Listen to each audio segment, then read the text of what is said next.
पूजा राठौर शर्मा। आप देख रहे हैं संजीवनी, एक ऐसा शो जहां हर रोज होती है आपकी सेहत की बात डॉक्टर प्रताप चौहान के साथ। छींक आना बेहद नॉर्मल सी बात है, ये हर किसी को कभी भी आ सकती है। लेकिन अगर किसी को ज्यादा छींकें आए तो क्या ये फिर समस्या की बात हो सकती है?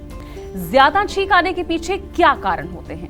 साथ ही छींक से बचने के लिए क्या है आज का जीवा मंत्र, आइए देखते हैं। हर रोज नहाने के बाद, धूल में निकलने के बाद, एसी में बैठने के बाद अगर आपको भी आती हैं लगातार छींकें तो हो जाएं सावधान और जरूर देखें मेरे साथ संजीवनी। डॉक्टर प्रताप चौहान, बहुत बहुत स्वागत है आपका। थैंक यू जी। तो डॉक्टर चौहान, आज हम बात कर रहे हैं छींकें आना। जी, हमने देखा है किसी किसी को बहुत छींकें आती है और किसी को बहुत ज्यादा छींकें आती है, इसे आप कैसे देखते हैं? देखिए, वैसे तो कभी कभार कोई छींक अगर किसी को आती है तो नॉर्मल है, बहुत कॉमन सी प्रॉब्लम है। लेकिन अगर इसको थोड़ा सा अगर हम रोग की दृष्टि से देखें तो आयुर्वेद में इसका वर्णन है, एक बड़ा अच्छा सा शब्द है संस्कृत का, क्षवतु बोलते हैं उसको। क्षवतु के नाम से एक ये रोग आया है, आयुर्वेद में इसका वर्णन किया गया। और आम तौर पर अगर हम देखें तो सर्दी, जुकाम या खांसी होने पर थोड़ी छींकें आ जाती हैं।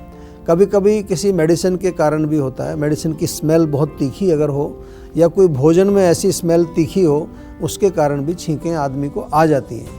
आयुर्वेद की दृष्टि से सर्दी से या ठंड लगने से, वात के प्रकोप से, ये जो रोग लिखा है क्षवतु रोग, वहाँ वात का जिक्र उन्होंने किया क्योंकि वात अंदर जाती है और एक हमारे मर्म स्थान को एक्टिवेट कर देती है, तो उसके कारण छींकें आती है। लेकिन कई लोगों को सुबह उठते ही छींकें आती हैं बहुत ज़ोर से।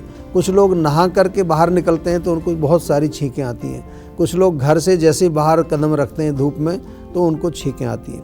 तो सबसे पहले हमें समझना ये कि क्या है, इसका प्रोसेस क्या है। सिंपल भाषा में हमारी नाक के अंदर एक परत होती है जिसको नेजल मेम्ब्रेन बोलते हैं हम लोग। ये जो नेजल मेम्ब्रेन जब कमज़ोर हो जाती है तो इसके कारण छींकें आती हैं, क्योंकि जब भी इसके संपर्क में कोई भी चीज़ आएगी, कोई धूल है, मिट्टी है, धुआं है या कोई बहुत तीखी स्मेल है, तो उससे क्या होगा कि उस नेजल मेम्ब्रेन के अंदर एक इरिटेशन होता है और उसका एक रिएक्शन है छींक।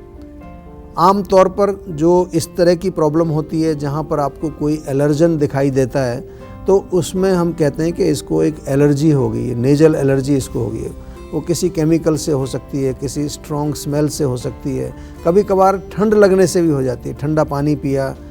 और अगर हम देखें इसके जो लक्षण देखें तो लक्षण तो वही हैं कि छींकें आती हैं उसमें, और साथ में नाक, कभी कभार नाक से पानी आता है, किसी किसी को नाक बंद भी हो जाता है, और उसके अलावा नाक में खुजली होती है, कुछ लोगों को आँखों में खुजली होती है, कभी कभार जो है सिर में दर्द हो जाता है, और ये गले में अगर चला जाए थोड़ा सा ये, तो गले में खराश, थोड़ी खांसी, सांस लेने में तकलीफ, ये क्योंकि पूरा रेस्पिरेटरी सिस्टम एक ही है, तो ये सारे इसके साथ जुड़े हुए कुछ सिम्टम्स हैं। लेकिन आपको घबराना नहीं है, आप संजीवनी देखते हैं, आप जीवा से जुड़े हैं, और नहीं जुड़े हैं तो आयुर्वेद से जुड़ जाइए। कोई भी प्रॉब्लम है, चाहे छींकें आती हैं, किसी तरह की कोई भी प्रॉब्लम है, आप ज़रूर हमारे सेहत के नंबर पर कॉल करके जीवा के डॉक्टर से एक विस्तार से एक पूरी कंसल्टेशन करिए, ताकि आपको अपने रोग के बारे में, अपने शरीर के बारे में काफ़ी कुछ समझ आ जाए। धनिये का पानी कैसे है सेहत के लिए फायदेमंद, बताएंगे डॉक्टर चौहान सेहत की संजीवनी में अब से थोड़ी देर के बाद।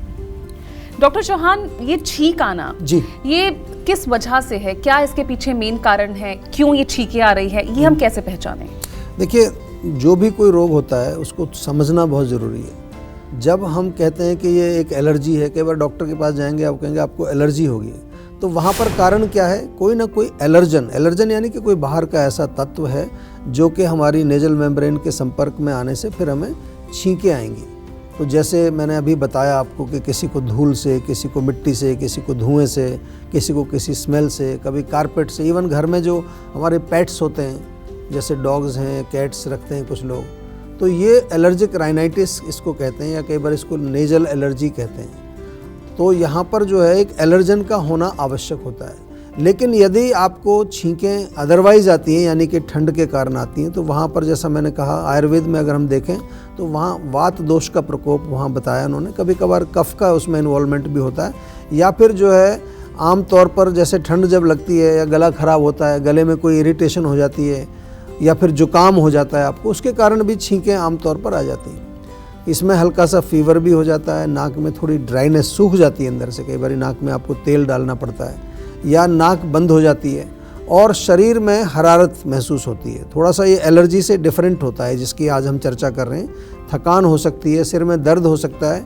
आमतौर पर ये 5-7 दिन में ये जो सर्दी के कारण छींकें वगैरह आती हैं वो ठीक हो जाती है 5-7 दिन में। चेंज ऑफ सीजन में आमतौर पर देखा होगा आपने, जब मौसम बदलता है उस समय ये अधिक देखने को मिलती है ऐसी प्रॉब्लम। तो एक व्यक्ति से दूसरे व्यक्ति में ये फैलने वाली होती है, ये वाली जो सर्दी के कारण होती है। लेकिन जो एलर्जी जो होती है, जिसको हम नेजल एलर्जी कहते हैं, वो एक से दूसरे में नहीं फैलेगी।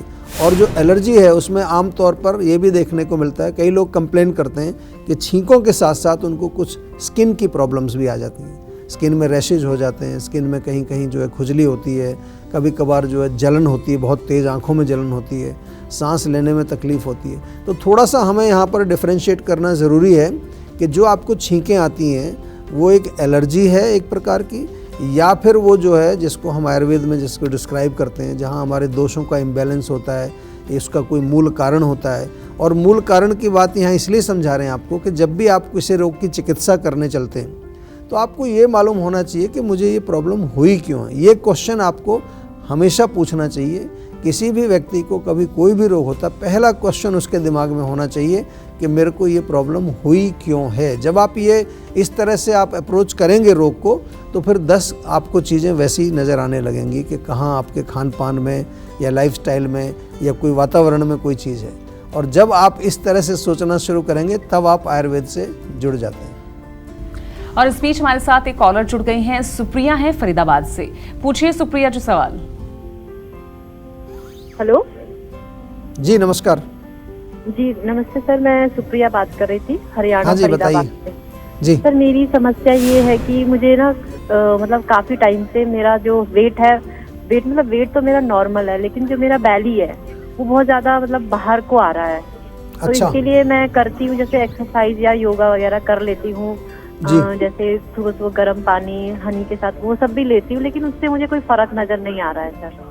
देखिए, 2 चीज़ें आपको समझनी है। कई बारी जो है ये पेट का जो ब्लोटिंग होता है उससे भी आपको लगता है कि पेट आपका जो थोड़ा बड़ा हो गया है।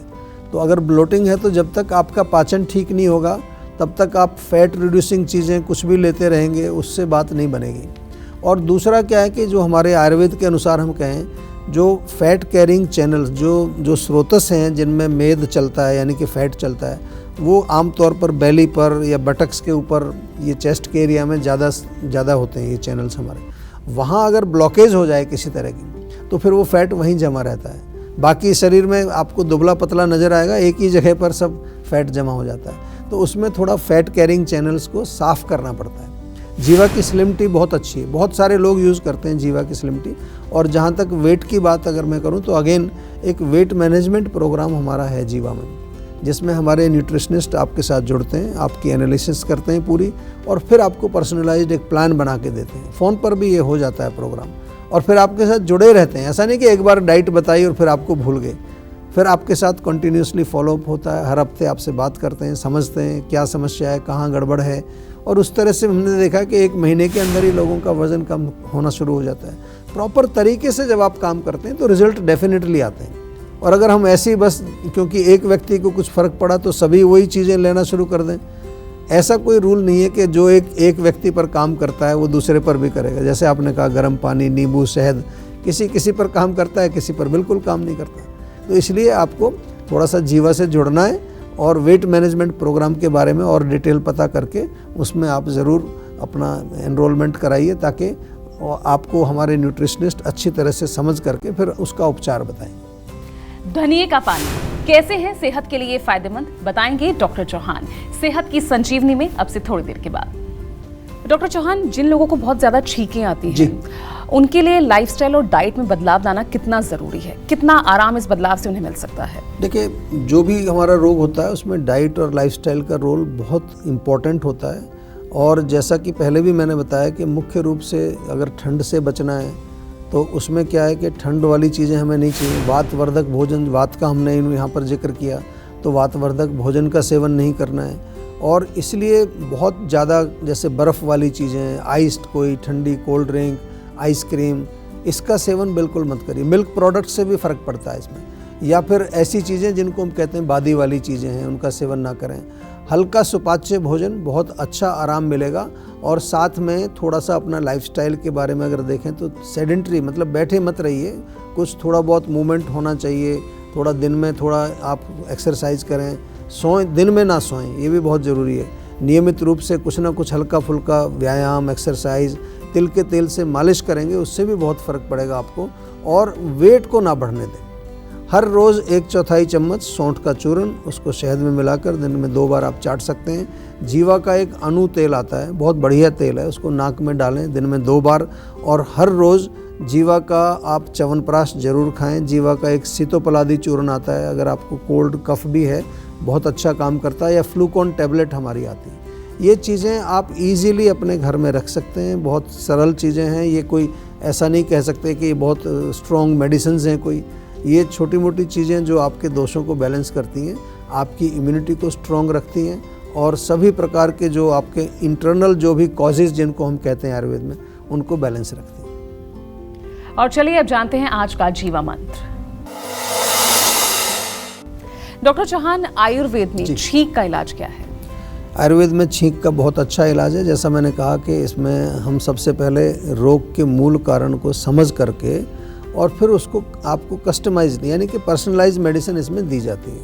आयुर्वेद में 2 प्रकार की जो है ये क्षवतु रोग जो मैंने बताया, 2 प्रकार का वर्णन मिलता है। एक कहते हैं निज यानी कि जो अपने पर्सनल कारण, जो उसके इंटरनल दोषों का इम्बैलेंस वगैरह उसके कारण वात बढ़ा है, कफ बढ़ा है, उसके कारण होता है। दूसरा होता है आगंतुज यानी कि जो बाहरी एक्सटर्नल कॉज होते हैं। और एक्सटर्नल कॉजेज़ में जैसा मैंने शुरू में बोला आपको, कभी कभार बहुत स्ट्रॉन्ग इरिटेशन होता है, कोई स्मेल भोजन में होती है या नाक में कुछ विशेष इरिटेशन हो जाती है। ऐसा नहीं कि हर व्यक्ति को एक ही दवा दी जाती है, ये ज़रा समझने वाली बात है। हर व्यक्ति को मेडिसिन अलग अलग दी जाती है। और आजकल तो आप देख रहे हैं आयुर्वेद में भी बहुत प्रचलित हो गया है ये कि एक गोली बना देंगे कि जी ये गोली आपसे, इससे थायराइड ठीक हो जाएगा, इस गोली से पीसीओडी ठीक हो जाएगा, इस गोली से आपके जो जोड़ों के दर्द गायब हो जाएंगे। ऐसा आयुर्वेद में नहीं है। जीवा में जो भी हम काम करते हैं पूरा शास्त्रीय विधि से काम करते हैं। जीवा में शोधन चिकित्सा की जाती है, शोधन यानी कि पंचकर्म है, उसमें शमन चिकित्सा की जाती है, रसायन चिकित्सा की जाती है। और ये तमाम चीज़ें जो हैं वो प्रॉपर एक पर्सनलाइज तरीके से दी जाती है।